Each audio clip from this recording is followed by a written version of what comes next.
Review of Trial of William Shakespeare, a Love Story.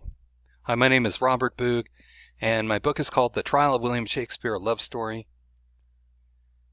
where I talk about Edward de Vere, aka Oxford, he was the 17th Earl of Oxford, and William Shakespeare of Stratford-on-Avon, aka Stratford.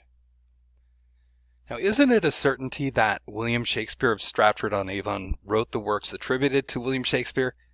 No. But that's what most people think. Sally Lofton says that his use of language is wonderful, but it is also understandable to the least members of his audience, the groundlings, those people who paid a penny, if that, to view the entertainment and were not well educated. Another one says, some people cannot believe that someone can be smarter than them. Einstein was not really that smart. He worked hard, but his amazing ability was to simplify his teaching so that lay people could understand. Talks about you cannot, because the only people who spread this information are conspiracy theorists who insist that Sir Francis Bacon or Sir Christopher Marlowe or the Earl of Southampton wrote the 37 plays, despite the fact that those plays were verified by Ben Jonson. Your question assumes that formal education is a prerequisite to be able to write the plays. That is totally flawed reasoning, in my opinion. Lots of people make extensive accomplishments without a formal education. Sometimes they are prodigies, sometimes they have an innate ability to improve on a skill as they issue intermediate results. And then didn't Shakespeare write Shakespeare? Yes, as definitely as it can be.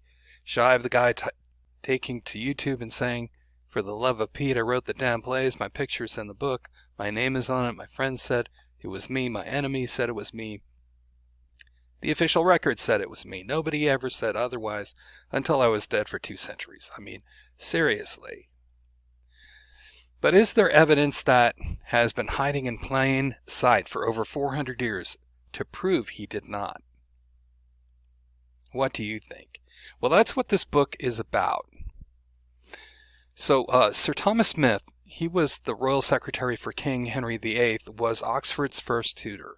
He taught Greek at Cambridge University, and so he taught Oxford Greek and Latin and Italian. In fact, Oxford attended college at the age of 8 because he could speak those languages.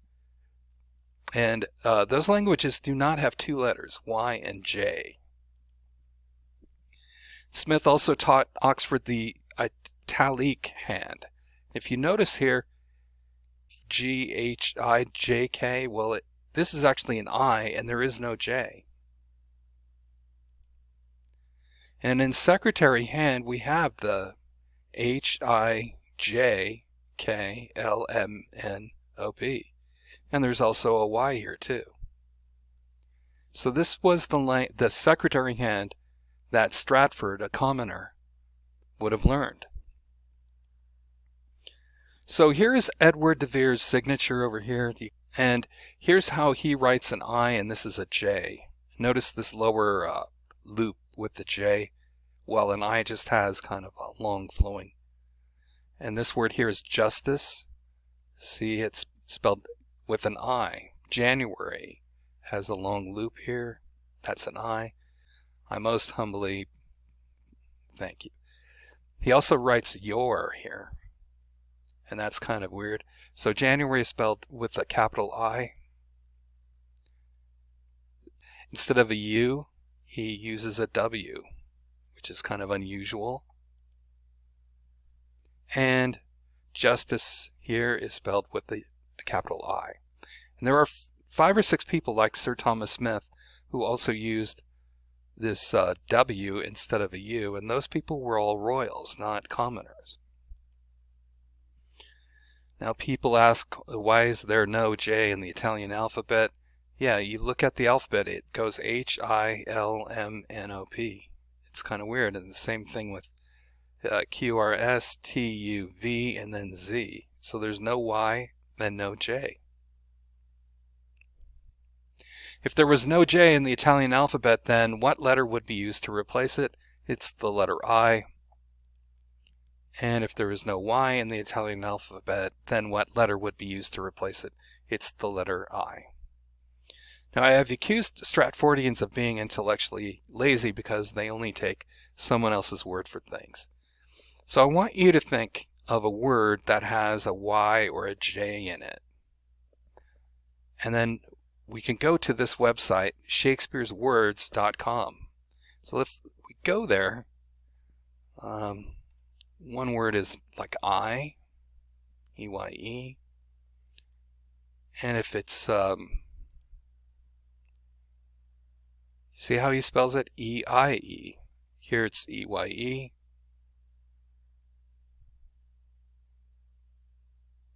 And I is E-I-E-S. So he goes back and forth between using a Y and not using it. Let's look at another word like January.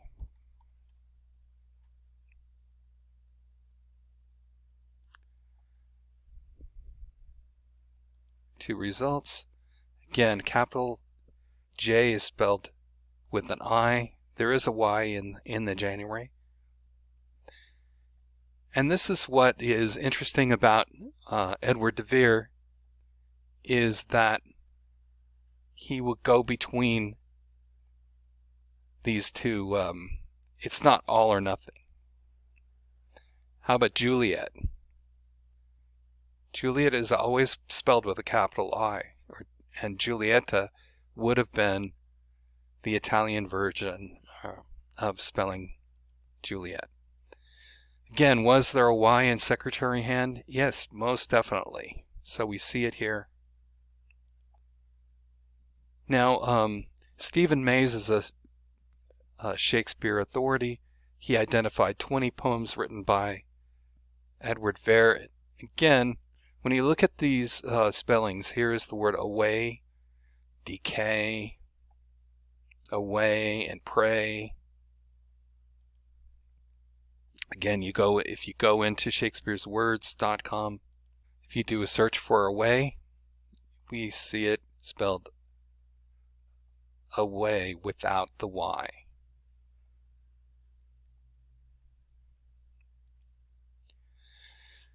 The Earl of Oxford, when he wrote his poems that were marked by Stephen May, he adds an extra vowel to words, and this turns it into like be, he, she, and do. With you can see this. That's a favorite thing of Edward de Vere. Now, does Stratford do the same thing?